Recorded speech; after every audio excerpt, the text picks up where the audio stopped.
अब देखिए एग्ज़ाम के पॉइंट ऑफ व्यू से होता क्या है कि हम सब अभी तक जान रहे हैं कि कांग्रेस का डोमिनेंस चल रहा था, चुनावें हुई, नहीं हुआ। तो अब इसके बारे में हम जान लेते हैं कि कांग्रेस एक टाइम तो बहुत बड़ी पार्टी थी देश के अंदर। एक वो भी दौर कांग्रेस ने देखा है कि जब कांग्रेस का प्रभुत्व धीरे धीरे खत्म हो गया, फिर इंदिरा के टाइम पे फिर अपने प्रभुत्व को क्या किया और रिकवर किया।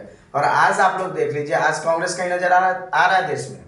आज क्या है, कांग्रेस का हाल क्या हो चुका है कि हर स्टेट में आप जाइए, जहां जहां कांग्रेस की लगभग सरकारें थी, वो सरकार अब धीरे धीरे खत्म हो रहा है।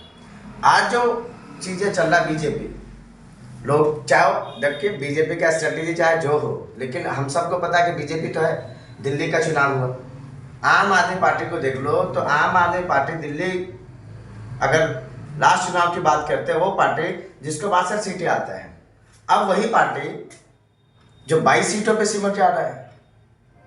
तो आप क्या समझते? तो हर किसी का दिन आता है और दिन जाता है, ये लगा रहता है। आइए हम टॉपिक टू टॉपिक पे बात करते हैं।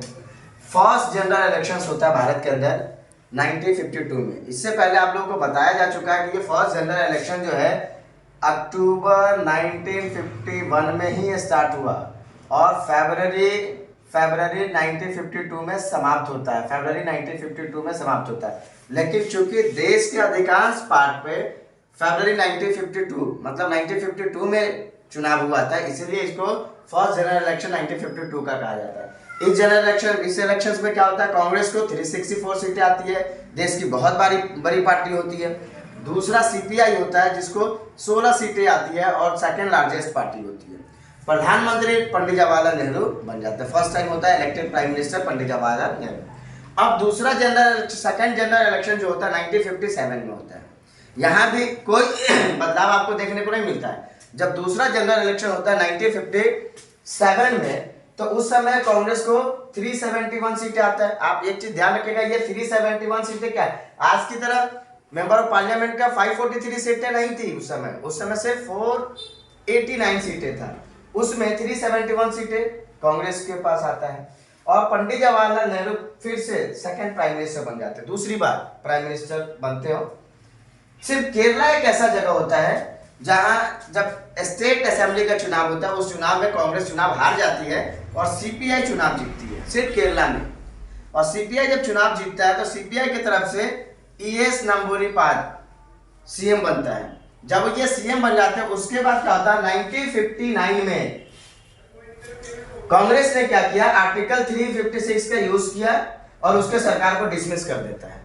अब ये कांग्रेस के लिए बड़ा टर्निंग पॉइंट था। इस जैसे ही कांग्रेस ने क्या किया, आर्टिकल 356 का यूज किया और उसके बाद सरकार को डिसमिस कर दिया, सीपीआई की जो सरकार बनी होती है। तो ये जो दौर था, कांग्रेस को बहुत आलोचनाओं से जूझना पड़ा था। फिर थर्ड, बाद में बताएंगे क्या होता है। फिर थर्ड जनरल इलेक्शन जो होता है और 1962 में होता है। फिर कांग्रेस को 361 सीटें आती है। पंडित जवाहरलाल नेहरू क्या करते हैं, प्रधानमंत्री बनते हैं।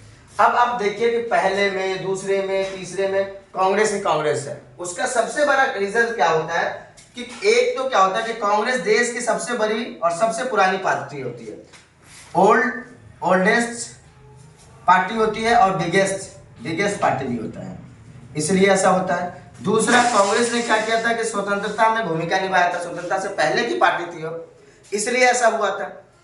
तीसरा क्या था, कांग्रेस के अंदर बड़े आकस्मिक चमत्कारी नेता हुआ करता था उस टाइम। कांग्रेस के अंदर इसलिए आकस्मिक चमत्कारिक नेता हुआ करता था, पंडित जवाहरलाल नेहरू कांग्रेस में, ठीक है। आप उस समय देख लोगे तो उस समय मोरारजी देसाई कांग्रेस का लीडर, आप देखोगे लाल बहादुर शास्त्री कांग्रेस में, मतलब सारे पार्टी लीडर तो इसी में था और इसी से निकल करके सब अपनी अपनी पार्टियां बनाया। अब थोड़ा सा हम ध्यान देते हैं उस समय का मेन पार्टी कौन कौन था। तो मेन पार्टी की जब आप बात करोगे तो सोशलिस्ट पार्टी था, जो 1934 में जिसको बनाया गया था और फाउंडर जो था इसका आचार्य नरेंद्र देव था। हम सबको पता है कि दिल्ली में आचार्य नरेंद्र देव के नाम से कॉलेज भी है, बहुत अच्छी कॉलेज है। दूसरा, सीपीआई कब बना था, 1941 में बना था। ये कांग्रेस से निकल करके बना हुआ है, 1941 में बना। फाउंडर कौन था, ईएस नंबूरीपाद, जिसको यहाँ पे डिसमिस करके उसके सरकार को गिरा दिया जाता है। अब 1962 में इंडिया और चाइना के साथ वॉर होता है। चाइना के साथ जब वॉर होता है तो ये जो सीपीआई है, सीपीआई पहले तो आप जान लीजिए कि सोवियत रिवॉल्यूशन होता है, सोवियत क्रांति वगैरह, रशियन क्रांति वगैरह के नाम से आप उसको जान लो। तो लेनिन के विचारधाराओं से, लेनिन के विचारधाराओं से ना प्रभावित होकर के सीपीआई बनाया गया था। और लेनिन का विचारधारा क्या था? सोशलिस्ट था। अब 1962 में जब इंडिया चाइना के साथ वॉर हुआ तो उस समय क्या हुआ कि ये जो सीपीआई जो था दो भागों में डिवाइड हो जाता है। उसी समय सीपीआई दो दल बन जाता है, एक दल सीपीआई में रह जाता है, दूसरा निकल कर क्या सीपीआईएम बना ली जाती है। स्वतंत्रता पार्टी भी होता है उस समय, 1959 में बनाई गई पार्टी होती है। इसका जो फाउंडर होता है सी राजागोपालाचारी होता है। अब भारतीय जनसंघ की बात करो, ये बड़ा इंपॉर्टेंट है आज के पॉलिटिक्स के हिसाब से, क्योंकि पहले आप देखिए ना, भारतीय जनता पार्टी 1980 में बना, तो कोई भारतीय जनता पार्टी कोई नई पार्टी नहीं थी। भारतीय जनता पार्टी ऑलरेडी पुरानी पार्टियों को मर्ज करके बना हुआ है। भारतीय जनसंघ हुआ करता था 1951 में, और इसके जो फाउंडर था श्यामा प्रसाद मुखर्जी था। यही भारतीय जनसंघ जब सफलता नहीं प्राप्त कर पाया, किसी चुनाव में नहीं जीता, सरकार नहीं बना पाया, तो आफ्टर इमरजेंसी के बाद इंदिरा के अपोजिशन में सारी पार्टियां मिलकर के एक पार्टी बनाया गया था जिसका नाम रखा गया था जनता दल। क्या रखा गया था? जनता दल। और ये जनता दल जब बना तो इंदिरा इमरजेंसी के बाद जब चुनाव होता है तो हम सबको पता है इंदिरा हार जाती है चुनाव। जनता दल का सरकार बनता है। मात्र 18 महीने, 17-18 महीना मोरारजी देसाई प्रधानमंत्री होते हैं। 17-18 महीना में तालमेल कई सारी पार्टियों से मिलकर के बनी हुई होती है, तालमेल के कारण इसकी सरकार गिर जाती है। उसके बाद चौधरी चरण सिंह कुछ टाइम के लिए आए और भी लीडर आए। फिर 1980 में इस भारतीय जनसंघ को बदल करके जनता दल बनाया गया, और फिर 1980 में जनता दल को कन्वर्ट करके क्या बनाया गया था? भारतीय जनता पार्टी बनाया गया था। भारतीय जनता पार्टी, जिसको हम बीजेपी के नाम से जानते हैं। और बीजेपी का कभी वोट बैंक डाउन नहीं हुआ, साल दर साल उसका वोट बैंक बढ़ ही रहा है। कोई अगर ये सोच कांग्रेस का